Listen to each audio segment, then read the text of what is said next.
Dipole moment होता क्या है? Chapter polarity. हेलो बच्चों, नमस्कार, बहुत बहुत स्वागत है आप सभी लोगों का एसआईजू के इस बेहतरीन ऑनलाइन लर्निंग प्लेटफॉर्म पर। मैं Sujit Singh, assistant professor chemistry. तो बच्चों, आज हम लोग बात करने वाले डाइपोल मोमेंट के बारे में। इस वीडियो लेक्चर में हम लोग देखेंगे डाइपोल मोमेंट होता क्या है, कैसे किसी मॉलिक्यूल में डाइपोल मोमेंट लोग कैलकुलेट करेंगे, और बच्चों डाइपोल मोमेंट के यूजेस कहाँ कहाँ है। वीडियो को पूरा लास्ट तक देखिएगा, आपको डाइपोल मोमेंट का कोई भी कंसेप्ट मिस नहीं होगा, 100% क्लियर हो जाएगा। तो चलिए देखते हैं। तो बच्चों, डाइपोल मोमेंट स्टार्ट करने से पहले एक छोटा सा कंसेप्ट है पोलैरिटी, इसके बारे में आपको जानना होगा। तो अगर हम लोग एक मॉलिक्यूल कंसीडर करते हैं बच्चों, डाई हेट्रोएटॉमिक यानी दो डिफरेंट एटम से बना एक मॉलिक्यूल लेते हैं। जब इनके बीच इलेक्ट्रॉन की ये जो शेयरिंग हुई है बच्चों, तो इन दोनों में जो हाईली इलेक्ट्रोनेगेटिव एलिमेंट होगा वो क्या करता है, इलेक्ट्रॉन को अपनी तरफ अट्रैक्ट करता है। जब ये इलेक्ट्रॉन को अपनी तरफ अट्रैक्ट करेगा बच्चों, तो इलेक्ट्रॉन क्लाउड की जो डेंसिटी है वो हाईली इलेक्ट्रोनेगेटिव की तरफ शिफ्ट हो जाती है। इस वजह से इसके ऊपर पार्शियल नेगेटिव साइन आ जाता है और इसके ऊपर पार्शियल पॉजिटिव का साइन आ जाता है। तो हम कहते हैं कि यहाँ से दो पोल जनरेट हो गए। तो बच्चों, इसी को हम लोग डाई पोल बोला करते हैं। चीजें समझ में आ गई? या हम लोग ये बोल सकते हैं कि ये मॉलिक्यूल कैसा है बच्चों, पोलर है। यानी जिस मॉलिक्यूल में पोल आ जाए ना, वो क्या होगा, पोलर होगा। तो यहां से एक बात हमेशा 100% के लिए यहीं से लिख लो कि बच्चों, अगर कोई हेट्रोडाई एटॉमिक मॉलिक्यूल है, हेट्रो का मतलब दो अलग अलग एटम से बना मॉलिक्यूल, तो बच्चों 100% बिना किसी एक्सेप्शन के ऑलवेज मतलब हमेशा बच्चों वो क्या होगा, पोलर होगा। ठीक है, हेट्रो है तो इलेक्ट्रोनेगेटिविटी में डिफरेंस जरूर होंगे, पोल जरूर बनेगा, यानी वो मॉलिक्यूल क्या होगा, पोलर होगा। लेकिन अगर यही हम लोग एक अनदर एग्जांपल ले बच्चों, जैसे हम H2 लेते हैं, तो देखो H single bond H, O2 O single bond O, N2 N triple bond N। तो ये भी डाइएटॉमिक मॉलिक्यूल है, लेकिन ये कैसे हैं बच्चों, होमो डाइएटॉमिक, यानी एक जैसे एटम से बने दो एटम से बने मॉलिक्यूल हैं। अब बताओ, इनके बीच जो इलेक्ट्रॉन की शेयरिंग हुई होगी बच्चों, अब दोनों तो एक ही हैं, तो इलेक्ट्रॉन न तो इसके साइड शिफ्ट होगा न यहाँ शिफ्ट होगा। इलेक्ट्रॉन कहाँ रह जाता है, बीच में ही रह जाता है। तो जब इलेक्ट्रॉन क्लाउड की शिफ्टिंग ही नहीं होती है तो ऐसा तो पोल कोई बनेगा ही नहीं। और जब पोल नहीं बनेगा बच्चों, तो मॉलिक्यूल कैसा हो जाएगा, नॉन पोलर, यानी उस पे पोल ही नहीं बनते हैं। तो यहां से एक बात और आप लोग लिख सकते हो बच्चों कि डाई एटॉमिक मॉलिक्यूल में अगर होमो डाई एटॉमिक है, यानी दो समान एटम से बना मॉलिक्यूल है, तो 100% बच्चों हमेशा वो मॉलिक्यूल कैसा होगा, नॉन पोलर होगा, यानी उसके ऊपर कोई पोल आएगा ही नहीं। इतनी चीजें क्लियर हो गई। अब एक्चुअल में प्रॉब्लम कहाँ हुई बच्चों, कि जो हम लोग अभी पोलैरिटी चेक कर रहे हैं, डाई एटॉमिक को तो देख कर ही हम बता दे रहे हैं कि ये पोलर होगा या नॉन पोलर होगा। लेकिन अगर यही हम आपसे क्वेश्चन कर दें कि बच्चों, अगर C double bond O C double bond O, यानी ये क्या है आपके पास, CO2 है। अब इस पे जजमेंट पास करो, इट्स पोलर और नॉन पोलर। तो आप कहोगे सर ये तो दो डिफरेंट है, दो डिफरेंट एटम से बना है, तो ये कैसा होना चाहिए, पोल होना चाहिए, ये पोलर होना चाहिए। बट बच्चों, इट्स नॉट पोलर, ये पोलर नहीं है, ये कैसा है, नॉन पोलर है। अब इसको हम लोग कैसे कह सकते हैं कि ये नॉन पोलर है? तो बच्चों, ऐसे ही जो दो से ज्यादा यानी ट्राई टेट्रा जब एटॉमिक मॉलिक्यूल आए, तो उसमें पोलैरिटी को चेक करने के लिए एक कंसेप्ट हम लोग यूज करते हैं। वो कंसेप्ट क्या है, डाइपोल मोमेंट। अब डाइपोल मोमेंट का यही यूज होगा बच्चों। तो देखो, अब ये चीज तो हमें पोलैरिटी चीज समझ में आ गई। अब डाइपोल मोमेंट के यूज कहाँ कहाँ है उसके बारे में देख लें, उसके बाद डायरेक्ट डाइपोल मोमेंट बात करते हैं। तो बच्चों, एक सबसे बड़ा यूज तो ये है कि जैसे ये मॉलिक्यूल है, ये पोलर है या नॉन पोलर है, यानी इसका मैग्नेटिक बिहेवियर भी अगर हमें बताना है, तो हम लोग डाइपोल मोमेंट से इजिली बता सकते हैं। कैसे बताएंगे, तो आगे देखें, समझ में आया? तो पहला डाइपोल मोमेंट का यूज किया हुआ पोलैरिटी चेक करने में, और सेकेंड यूज इसका जो है बच्चों, वो भी अभी के भी आप लोग नोट कर लेना। जैसे देखो, जैसे हमारे पास है NaCl और सेकेंड हम ले लिए CH4। बच्चों, NaCl में आयनिक बॉन्ड होता है, और याद रखना, कोई भी आयनिक कंपाउंड बच्चों 100% आयनिक नहीं होता। ये NaCl 100% आयनिक नहीं होगा। इसमें कुछ न कुछ परसेंटेज कोवेलेंट कैरेक्टर पाया जाता है। चीजें समझ में आ रही हैं? तो किसी आयनिक कंपाउंड में कितना परसेंट कोवेलेंट कैरेक्टर पाया जाता है बच्चों, इसको पता करने के लिए एक रूल आया जिसको कहा जाता है फजान रूल। जो बच्चे बीएससी सेमेस्टर एग्जाम का प्रिपरेशन करते हैं उनके लिए फजान रूल 100% हमेशा आपके इंट्रेंस में पूछा जाता है, बहुत ज्यादा इंपॉर्टेंट है। तो अगर ये आयनिक कंपाउंड है, कितना परसेंट इसमें कोवेलेंट कैरेक्टर है, ये हम बता सकते हैं with the help of Fajans rule. तो यहाँ फजान रूल यूज करेंगे। लेकिन बच्चों ये कोवेलेंट कंपाउंड है, यहाँ कोवेलेंट बॉन्ड है। तो इसी तरीके से कोई भी कोवेलेंट कंपाउंड 100% कोवेलेंट नहीं होता बच्चों, इसमें कुछ न कुछ परसेंटेज आयनिक कैरेक्टर पाए जाते हैं। तो किसी कोवेलेंट कंपाउंड में कितना परसेंट आयनिक कैरेक्टर है, ये हम लोग पता करते हैं with the help of dipole moment. यानी ये जो डाइपोल मोमेंट हम लोग पढ़ने वाले हैं बच्चों, इससे किसी कोवेलेंट कंपाउंड में परसेंटेज ऑफ आयनिक कैरेक्टर हम लोग इजीली पता कर सकते हैं। तो चलिए, दो यूजेस तो आपको इजीली पता चल गए कि हम जो डाइपोल मोमेंट पढ़ने वाले हैं ये क्यों हमारे लिए बहुत ज्यादा इंपॉर्टेंट है। चलिए अब डायरेक्ट देखते हैं डाइपोल मोमेंट के बारे में। बच्चों, डाइपोल मोमेंट याद रखिएगा, जैसे आपके पास कोई मॉलिक्यूल है जिसमें दो एटम है ए और बी। अच्छा, बी हाईली इलेक्ट्रोनेगेटिव है, तो ये इलेक्ट्रॉन अपनी तरफ अट्रैक्ट कर रहा है जिससे इसके ऊपर पार्शियल नेगेटिव चार्ज आया, इसके ऊपर पार्शियल पॉजिटिव चार्ज आ गया। इन दोनों के बीच जो डिस्टेंस है बच्चों, वो डिस्टेंस क्या है, आर है। अब सुनना जरा ध्यान से, डाइपोल मोमेंट को म्यू से हम लोग रिप्रेजेंट करते हैं। अच्छा, अब ये डाइपोल मोमेंट जो होता है बच्चों, वो ये जो दोनों चार्ज हैं, इन दोनों चार्जों में से किसी भी एक चार्ज का मैग्नीट्यूड ले लो। आप कहोगे सर ये मैग्नीट्यूड क्यों ले रहे हैं? बच्चों, जब दोनों चार्ज लेको, देखो किसी भी चीज को जब मॉड में लिखते हैं ना, ये जो मॉड में लिखते हैं तो पॉजिटिव ही रहेगा, लेकिन जो नेगेटिव होगा वो भी किस में कन्वर्ट, उसको भी हम लोग पॉजिटिव में ही कंसीडर करते हैं अगर मॉड में लिख दिए तो।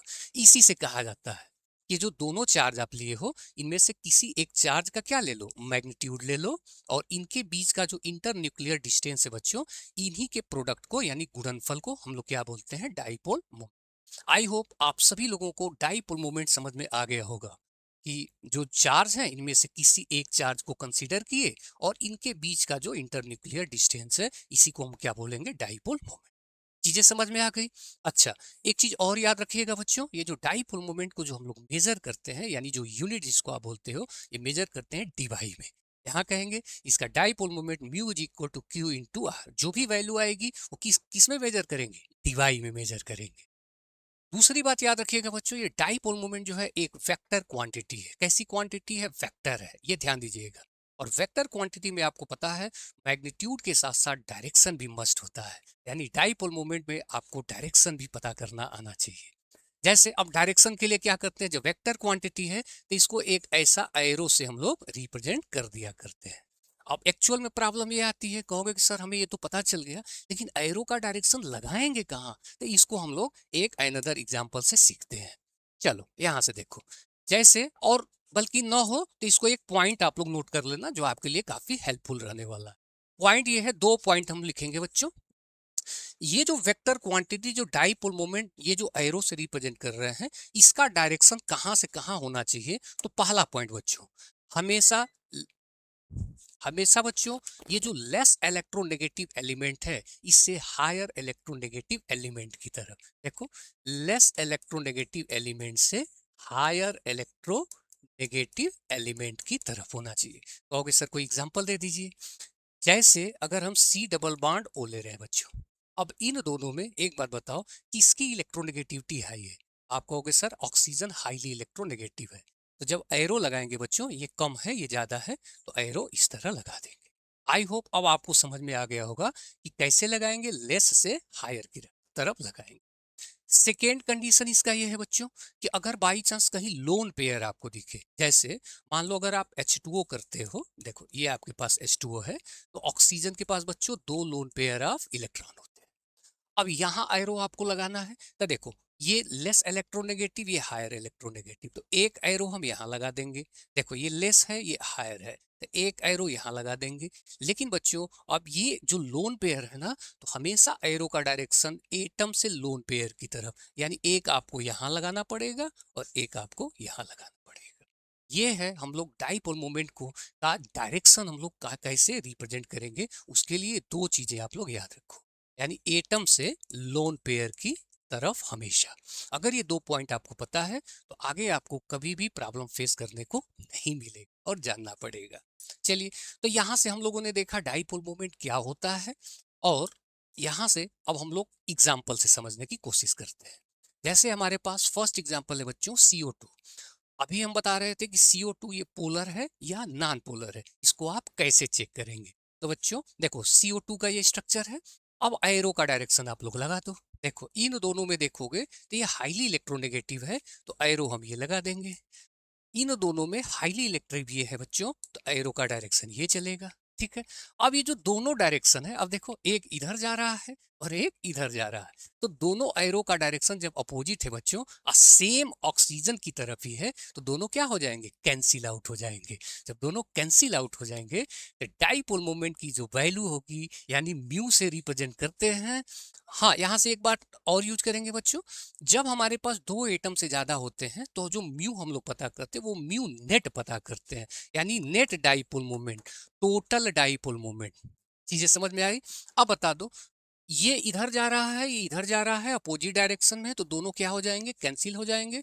तो दोनों के बीच नेट डाइपोल मोमेंट क्या हो जाएगा, 0 हो जाएगा।